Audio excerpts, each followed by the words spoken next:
नमस्कार मित्रों, स्वागत है आप लोगों का हमारे YouTube चैनल ललिता एकेडमी पे। आज हम आप लोगों को संधि के बारे में पाठ पढ़ाऊंगी जो आप लोग के परीक्षा के दृष्टि से काफ़ी फायदामंद रहेगा, क्योंकि अब जो बच्चे हैं 10वीं 12वीं के उन लोगों का परीक्षा शुरू होने वाली है। तो उसमें जो हिंदी विषय है उसमें संधि सबसे क्या है महत्वपूर्ण एक भाग है जो हिंदी व्याकरण के अंतर्गत आता है। तो इसका हमें आज अध्ययन करना है। जिस प्रकार से हम लोग सीखे हैं कि समास जो बनता है वो दो शब्दों के मेल से बनता है, ठीक उसी प्रकार से संधि क्या कैसे बनती है, दो वर्णों के मेल से बनती है। अर्थात जहाँ दो वर्णों के मेल क्या होता है, अत्यधिक पास पास आने के बाद उसमें जो परिवर्तन होता है उसी का कहा जाता है संधि कहा जाता है। संधि का अर्थ होता है जोड़ना। संधि का अर्थ क्या होता है, जोड़ना। तो जहाँ दो वर्णों को आपस में जोड़ा जाता है उसे क्या कहा जाता है, संधि कहा जाता है। अब वर्ण मतलब आप लोग समझ रहे होंगे, या तो स्वर हो सकता है या तो व्यंजन, या स्वर व्यंजन दोनों होता है। या तो सिर्फ स्वर स्वर रहेगा और नहीं तो फिर व्यंजन व्यंजन रहेगा और नहीं तो फिर स्वर व्यंजन दोनों रहेगा। तो ये दोनों आपस में जहाँ इनका मिलन होगा, जहाँ इनका संगम होगा, संगम मतलब ही मिलन होता है, जहाँ इनका मिलन होगा वहां पे कौन सी संधि रहेगी, अरे वहां उसी को क्या कहा जाता है, संधि कहा जाता है। तो सबसे पहले हमें क्या अध्ययन करना, संधि की परिभाषा। क्या अध्ययन करना है, संधि की परिभाषा।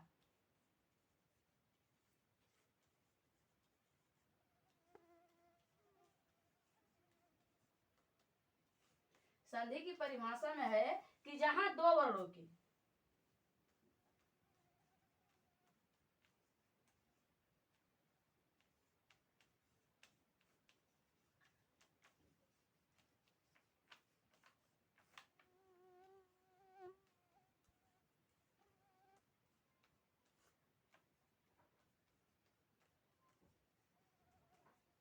होने के बाद जो परिवर्तन होता है, जो परिवर्तन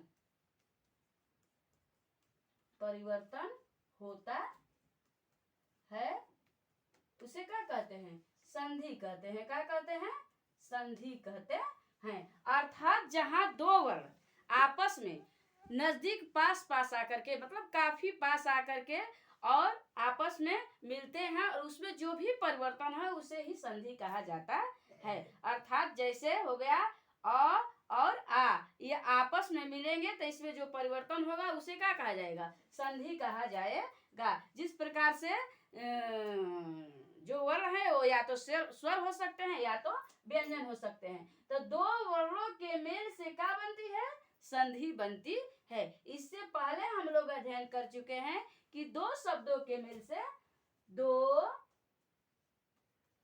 शब्दों के मेल से क्या बना, समास बना। क्या बना, समास बना। ठीक उसी प्रकार से हमें अध्ययन करना है कि दो वर्णों के मेल से क्या बनेगा, संधि बनेगा। क्या बनेगा, संधि बनेगा। अर्थात ये भी एक संक्षिप्त ही रूप है। क्या है, संक्षिप्त ही रूप है। संक्षिप्त मतलब आप लोगों को बता दिया गया है छोटा। तो जैसे हम लोग इसका कैसे अध्ययन करेंगे, कि कैसे हम लोग सीख पाएंगे कि कहाँ दो वर्णों का मिलन हो रहा है, ये हमें सीखने के लिए एक दो क्या देखना पड़ेगा, उदाहरण देखना पड़ेगा। जैसे है हिमालय। क्या है, हिमालय। जैसे है क्या, हिमालय। आपका क्या है, हिमालय। हिमालय क्या है, संधि शब्द है। क्या है, हिमालय क्या है, संधि शब्द है। ये हिमालय जो है संधि शब्द। जब इसका हम विच्छेद करेंगे, विच्छेद मतलब होता है तोड़ना। विच्छेद मतलब क्या होता है, तोड़ना। जब इसका हम विच्छेद करेंगे तो विच्छेद करने के बाद इसको हम जब तोड़ेंगे तो क्या होगा, हिम प्लस आलय। क्या होगा, हिम प्लस आलय। अब हिम प्लस आलय में अब कैसे परिवर्तन हुआ है, जैसे म में का हम लोग का लिए अ ले लिए, क्योंकि कोई भी व्यंजन चाहे कोई भी व्यंजन हो बिना स्वर के बोला नहीं जा सकता है। तो इसलिए म में अ क्या है, छिपा हुआ है। अगर जो इसमें अ नहीं रहता तो इसमें हलंत लगा होता। जहां हलंत लगेगा, जिस भी वर्ण में हलंत लगा है तो इसका ये अर्थ हुआ कि आधा है। क्या है, आधा है, ये पूरा वर्ण नहीं है क्योंकि इसमें स्वर निहित नहीं है। तो किसी भी व्यंजन में स्वर निहित होता है। तो इसमें का हम आ ले लिए, क्या लिए, इसमें का अ लिए और इसमें का आ लिए, और दोनों में जब परिवर्तन हुआ तो ये क्या हो गया, आ हो गया। दोनों का अ और आ मिलकर क्या बना है, आ बना है। और यही यहाँ आकर मिल गया है म में, तो इसीलिए बन गया हिमालय। क्या बना है, हिमालय। ठीक इसी प्रकार से एक दो और हम उदाहरण देख लेते हैं। जैसे आप लोग का है रमेश, जैसे क्या रहेगा, रमेश। रमेश भी एक क्या है, रमेश क्या है, एक संधि है, एक संधि शब्द है। रमेश क्या है, एक संधि शब्द है। रमेश भी क्या है, एक संधि शब्द है। इसका भी हमें विग्रह करना है। क्या करना है, अब इसका भी हम विग्रह करेंगे। रमेश का भी हम क्या करेंगे, विग्रह करेंगे। तो रमेश का जब हम विग्रह करेंगे तो इसका होगा रामा, क्या होगा, रामा प्लस ईस का होगा, रामा प्लस ईस। अब इसका हम जब विग्रह करेंगे तो लिखेंगे रामा प्लस ईस ना। तो इसमें म जो है, इसमें का आ हम ले लेंगे। देखिए ये ध्यान रखना है हमें कि यहाँ दो वर्णों का जहाँ मिलन हो रहा है वहाँ संधि हो रही है। तो यहाँ मिलन कब होता है, पहला जो शब्द है उसका दूसरा वर्ण, पहला शब्द का दूसरा वर्ण और दूसरा शब्द का पहला वर्ण, दोनों का मिलन होता है तब जाकर के संधि बनती है। क्योंकि ये पहला क्या है, रामा है। क्या है, पहला क्या है, रमा है। क्या है, रमा नहीं रहेगा, रमा रहेगा। क्या रहेगा, रमा। पहला क्या है, रमा है और दूसरा क्या है, ईस है। तो रमा में का हम माँ में का आ लेंगे। क्या लेंगे, माँ में के आ लेंगे। इसमें का आ ले लिए और इसमें जो है बड़ी ई है। क्या है, बड़ी ई है। तो यहाँ आ और बड़ी ई मिलने के बाद ए में परिवर्तन, जहाँ आ ई, जहाँ आ और ई मिलेगा वहां ए बनेगा। क्या बनेगा, वो ए में परिवर्तन हो जाएगा, ए में परिवर्तन हो जाता है। आ और ई मिलने से ए बनता है क्योंकि ए जो है संयुक्त अक्षर है, संयुक्त स्वर है। अ और ई से मिलने से ए बनता है। तो यहाँ ए हो जाएगा, यही ए यहाँ आकर के में परिवर्तन हो गया है, इसलिए क्या बन गया है, रमेश बन गया है। क्योंकि इसमें हम लोग को यही ना अध्ययन करना है कि जहाँ दो वर्णों के मिलन होता है और उसके बाद अगर जो उसमें परिवर्तन होता है या विकार होता है तो उसी को क्या कहा जाता है, संधि कहा जाता है। तो ए का इसमें में परिवर्तन हो गया है। किसमें परिवर्तन हुआ है, में परिवर्तन हुआ है, इसलिए ये क्या बन गया है, संधि बन गया है। तो आप लोग दो हम उदाहरण देखने के बाद हमें ये पता चल गया कि संधि किस प्रकार से, कैसे संधि बनती है, संधि का नियम क्या है। अब हम अध्ययन कर चुके हैं कि जहाँ दो वर्णों का मेल होता है वहीं पे क्या होती है, संधि होती है। अब हमें ये अध्ययन करना है संधि के कितने भेद हैं। जैसे हम लोग पहले अध्ययन कर चुके हैं कि समास के कितने भेद है, उसी प्रकार से अब हमें अध्ययन करना है संधि के भेद। तो संधि के हमें भेद का अध्ययन करना है। तो अब हम अध्ययन करेंगे संधि के भेद। तो आप लोग इसे ध्यान से देखिएगा और कॉपी और पेन लेकर बैठिएगा। उसमें जो आप लोग को जरूरी लगे, जो समझ में ना आए या उसे दोहराना चाहें तो फिर उसे लिखे रहेंगे तो आप लोग दोहरा लेंगे। तो इसमें क्या हम लोग को अध्ययन करना है, अब संधि के भेद। तो हमें अब संधि का भेद का अध्ययन करना है।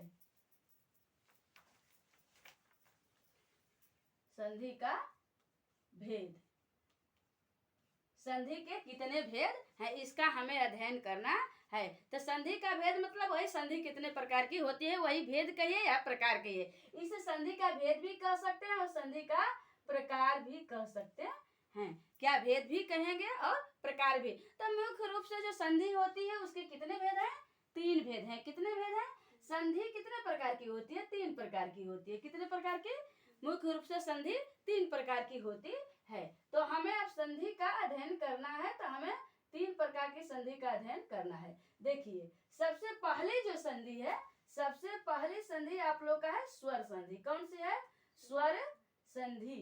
कौन सी संधि है, स्वर संधि। आप लोग की जो दूसरी संधि है, दूसरी जो संधि है वो कौन सी है, व्यंजन संधि। कौन सी है, व्यंजन संधि। जो दूसरी संधि आप लोग का है वो व्यंजन संधि है। कौन सी संधि है, व्यंजन संधि है। और आप लोग को जो तीसरी संधि है, तीसरी संधि आप लोग का है विसर्ग संधि। कौन सी है, विसर्ग, विसर्ग संधि। तीसरी संधि जो है वो क्या है, विसर्ग संधि है। पहली संधि आप लोग क्या है, स्वर संधि। दूसरा क्या है, व्यंजन संधि। तीसरा क्या है, विसर्ग संधि।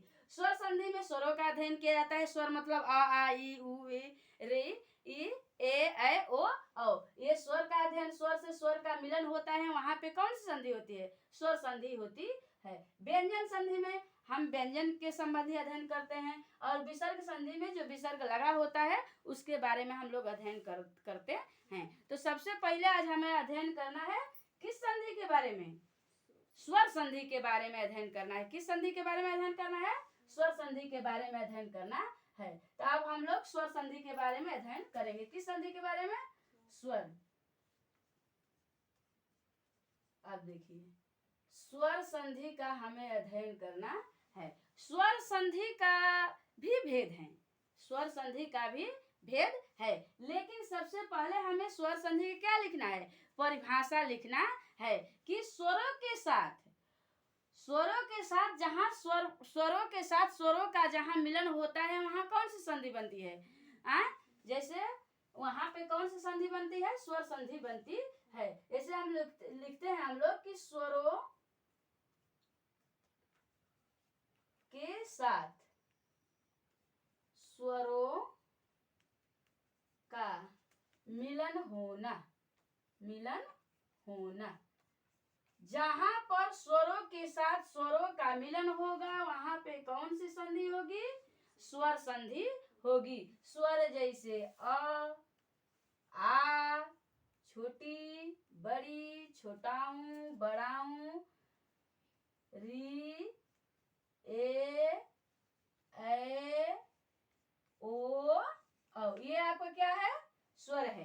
अब इसमें से किसी के साथ अगर ये मिलन होगा तो वहां पे कौन सी संधि होगी, स्वर संधि होगी। अब मिलन होने का मतलब आप लोग को हम पहले बता चुकी हूँ कि जो पहला शब्द है उसके लास्ट अक्षर और जो दूसरा शब्द है उसके शुरुआत के अक्षर दोनों आपस में मिल जाते हैं तो उसको ही क्या कहा जाता है, संधि कहा जाता है। तो स्वर के साथ जब मिलन होगा, जैसे अ के साथ जहां पर मिलन होगा वहां पे कौन सी संधि होगी, स्वर संधि होगी, क्योंकि अ भी स्वर है और ये अ भी स्वर है, दोनों आपस में मिलेंगे तो ये आ में परिवर्तन हो जाएंगे, लेकिन ये संधि कौन सी बनेगी, स्वर संधि बनेगी। तो यही हम लोग को अब समझ में आ गया होगा आप लोग को कि स्वर संधि किसे कहते हैं। जहां पे स्वर और स्वर का मिलन होता है वहां पे कौन सी संधि बनती है,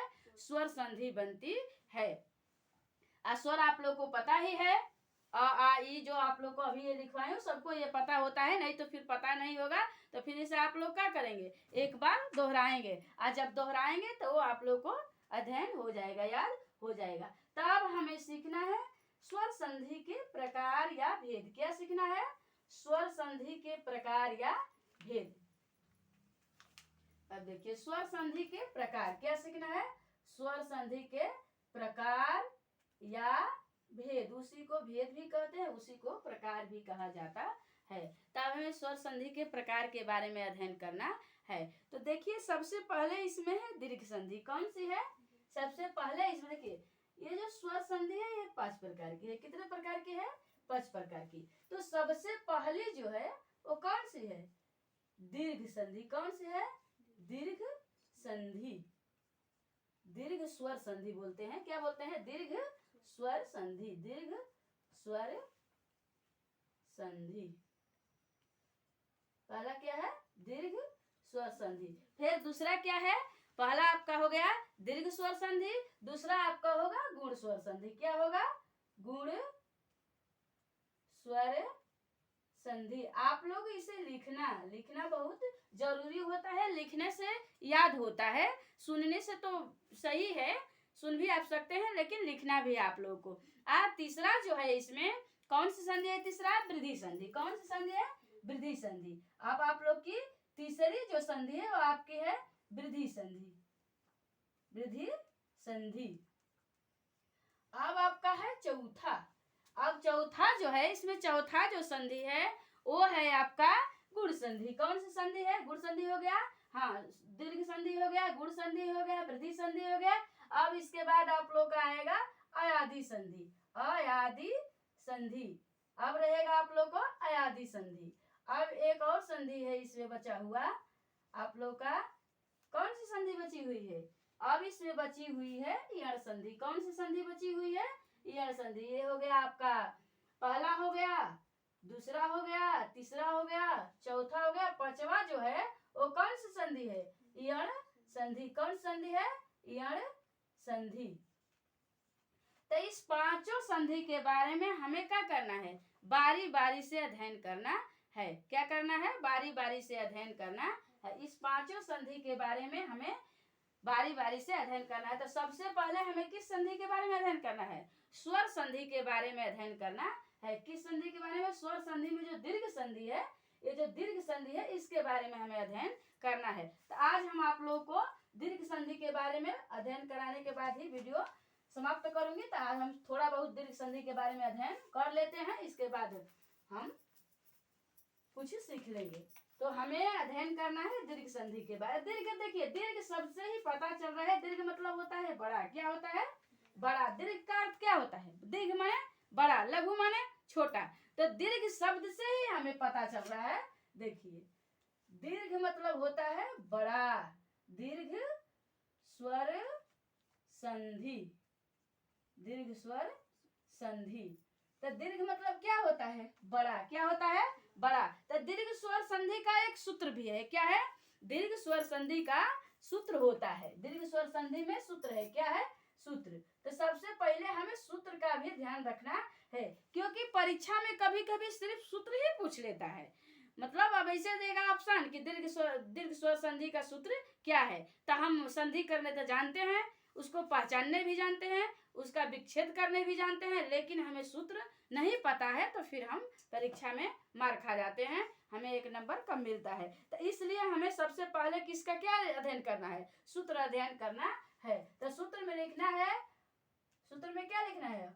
अकह अकह सवर्णे, अकह सवर्णे दीर्घ का अकह सवर्णे दीर्घ मतलब अकह सवर्णे दीर्घ।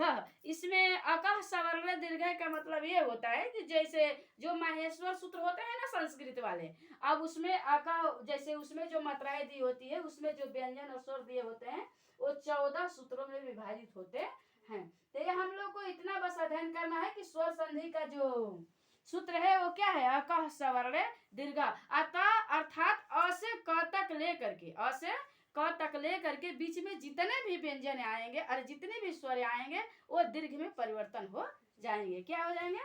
दीर्घ में परिवर्तन हो जाएंगे। तब हम अब सूत्र हम अध्ययन कर लिए। अब इसकी हम परिभाषा या नियम देखेंगे। क्या देखेंगे? नियम या परिभाषा। किसका? कौन सी संधि का? दीर्घ संधि का। कौन सी संधि का? दीर्घ संधि का नियम देखेंगे या परिभाषा देखेंगे। तो इसमें हमें नियम देखना है कि अगर क्या होता है, ये जो परिभाषा है दीर्घ संधि का, परिभाषा में हमें देखना है कि अगर स्वर और स्वर में क्या होता है? स्वर और स्वर के साथ सजातीय, इसमें स्वर के साथ स्वर का मिलन होता है। क्या होता है? मिलन होता है। वो भी क्या है? सजातीय है। क्या है? सजातीय होना चाहिए। सजातीय होना चाहिए। सजातीय क्या? इसमें स्वर के साथ स्वर का मिलन होता है और क्या होते हैं? सजातीय मतलब एक जात के होते हैं। तब वहां कौन सी संधि होती है? दीर्घ स्वर संधि सजातीय होते हैं।